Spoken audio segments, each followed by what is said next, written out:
Breaking news, the unfolding disaster in Texas, the nation's fourth largest city, Houston, brought to its knees by historic flooding. The images of destruction and dislocation are horrifying, but the massive rescue effort, neighbor helping neighbor, is inspiring. Here's ABC News Chief National Correspondent Tom Yamas. We need help. We need help right now. They got a whole family out there in the water, and people is drowning. As the waters continue to rise all around them, Aisha Nelson and her children were desperately waiting to be rescued in Houston. No, please help us. They were just one of thousands of families in desperate need of aid. We don't have no food. I haven't ate in 2 days. No water. We will show you Aisha and her family's dramatic rescue coming up. Their story of survival, now one of hundreds, in the wake of the strongest hurricane to hit Texas in more than 50 years. It's too early to tell the full scope of the devastation, but what is clear is that Houston will never be the same. There is a reality that we have to come to grips with, and that is we are just beginning the process of responding to this storm. The landmark hurricane swept through southeastern Texas, hitting the coast as a Category 4 early Saturday morning. Its winds tearing down power lines and peeling off rooftops. Then, as the storm weakened, it began to settle over the area. And on Sunday, a new threat emerged: catastrophic flooding. So far, at least 6 people have died. And now fears growing that the death toll will rise in the nation's fourth largest city. The National Weather Service predicting that some areas here could see more than 50 inches of rain. Pull her up! Try to pull her up! Families fighting to stay above water, floating on air mattresses, piling into canoes and rescue baskets. Some standing on rooftops, waiting for aid. Children wading through the waist-deep waters with the fire department. As of 9 a.m. this morning, more than 75,000 calls have been made to Houston's 911 system. It's a lake. Cars are stranded. We're not going to get out of here. Among those at risk, the most vulnerable. This heartbreaking image of a group of senior citizens trapped in an assisted living facility, the water up to their waists, some in wheelchairs. They were later rescued by helicopter and brought to a new location. The most important thing we have are our lives. And to be able to get through the storm the way we did and save so many lives is nothing short than remarkable. The flood zone today expanding to more than 50 miles. Texas Governor Greg Abbott has activated all 12,000 members of the National Guard. And Coast Guard teams in the air and on the water have saved more than 2,000 people. Tomorrow, the president will head to Texas. We are 100% with you.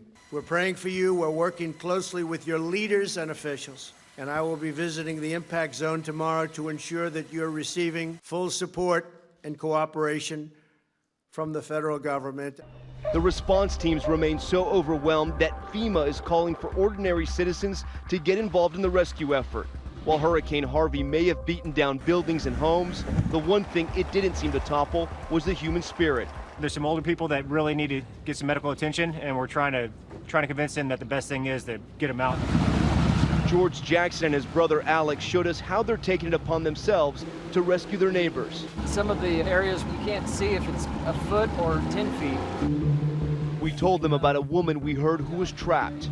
All we had was her name, Yvette, and a possible address, but that's all they needed. There's 6 people, there's like multiple dogs and cats. The home completely underwater. There's definitely more than 2 feet of water in this house, maybe almost 3 feet of water. The homeowner emotional at the sign of help. It's our home, and I'm going to start crying and be like an idiot. It's all right.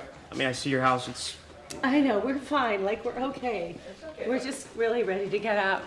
Then Yvette, who had put out her SOS on social media, emerges. Hi, Yvette, Tom Yamas from ABC News. Thank you so much.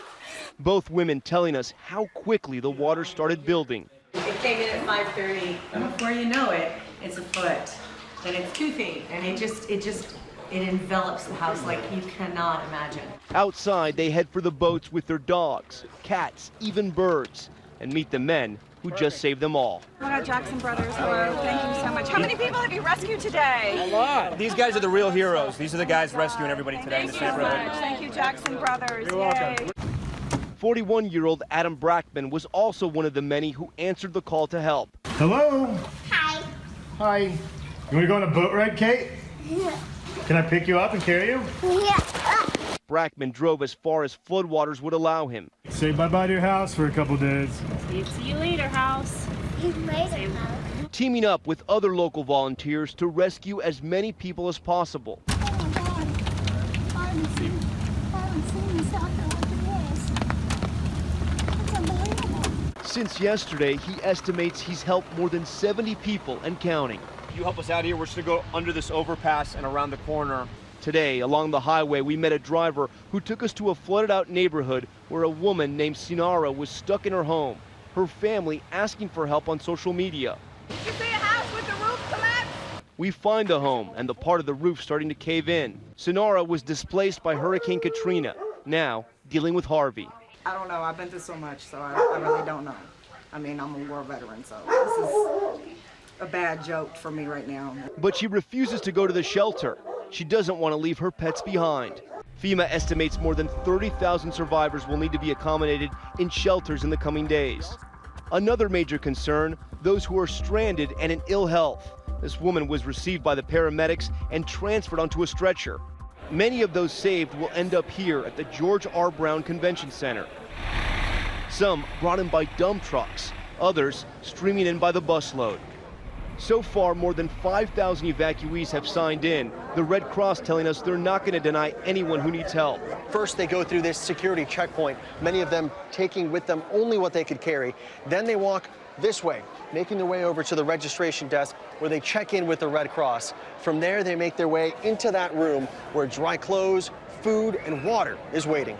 My colleague Victor Okendo spoke with Dr. McDivitt, a physician in Houston. What kinds of injuries are you guys seeing? What are the normal treatments you guys are having to go through? For the most part, it's relatively minor injuries, cuts and scrapes and bruises and sprains, the kind of thing you would expect as people are evacuating their homes. But there's also serious problems with people that have lost their medications, people that haven't taken their medications for a number of days. Asma Flowers is seeking refuge here with her 3 children. It took her 3 hours to get here, by boat, by foot, and finally by bus. Are you relieved to be here now? Yes, as long as my baby's safe. As long as they're safe, I'm safe. How long do you think you might be staying here? Hopefully as soon as the water go down, I can get my family to come get me. Officials are concerned about Houston's dams overflowing. The Army Corps of Engineers is sending water downstream to relieve pressure on the dams, but they're filling faster than they can be emptied, meaning homes on the backside of the reservoirs are flooding as well. Nearly 36 subdivisions, hundreds of homes at risk. It could be days before the sun shines here again, but tonight, a ray of hope for Aisha Nelson. After spending hours helpless and stranded, I haven't ate in 2 days, no water. Aisha and her family were finally rescued. Today, that water was coming up so fast, my life flashed before my eyes. I wouldn't wish this on nobody. Safe, but traumatized, witnessing things no one ever should. Once we seen those people die in that water, it just like took a toll on me. And while they lost everything they owned, Aisha says she and her family have everything they need. Material things can be replaced, my life can't. For those people that helped me out, I can't thank them enough. I am so grateful. For Nightline, I'm Tom Yamas in Houston. Next, a family in Texas with another child on the way, fleeing their coastal town under mandatory evacuation orders, now returning after the storm to see if their home has been spared. Hi everyone, George Stephanopoulos here. Thanks for checking out the ABC News YouTube channel. If you'd like to get more videos, show highlights, and watch live event coverage, click on the right over here to subscribe to our channel, and don't forget to download the ABC News app for breaking news alerts. Thanks for watching.